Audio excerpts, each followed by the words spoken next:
magandang umaga sa inyong lahat mga kabene. Nako, habang ang lahat po ay busy sa flood control issue, ang SNPP naman po ay busy po sa mga bills o mga panukala na may kinalaman po sa ating programa o ang Pantawid Pamilya Pilipino Program.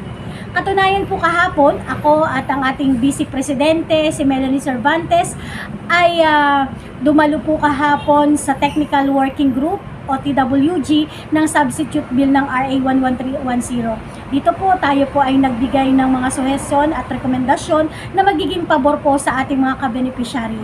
At higit sa lahat po, ang nakakatuwa po dito, tayo po ay naging bahagi ng mga approval ng mga provision na mas magiging mas mapapakinabangan ng ating mga kabene.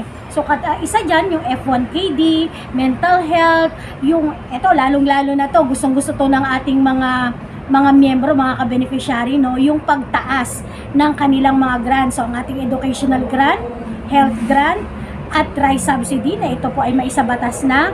At syempre, lahat po ng ito, yung ating mga rekomendasyon at suggestion ay nakakatuwa po dahil sinang-ayunan tayo ng mga stakeholders na umattend, ang mga committee members ng poverty alleviation, at syempre, nagpapasalamat tayo dito at ito po ay under chairmanship of Kong JC Abalos, at syempre, ang committee secretary ng poverty alleviation si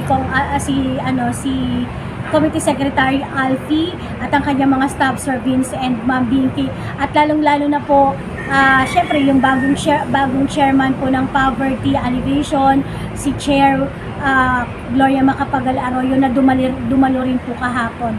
At alam naman po natin na kapag usapan pong pantawid ay talagang gusto natin maging boses at representante talaga tayo ng ating mga ka-beneficiary. Kaya tuloy-tuloy lamang po tayo sa ating suporta sa samahan at tuloy-tuloy lamang po tayo na maging mabuting beneficiary. At syempre, hindi po ang SNPP po ay nandito lang po kami para po maging gabay at kaagapay ninyo, tigit sa lahat, boses ng ating programa. Salamat po at muli magandang umaga.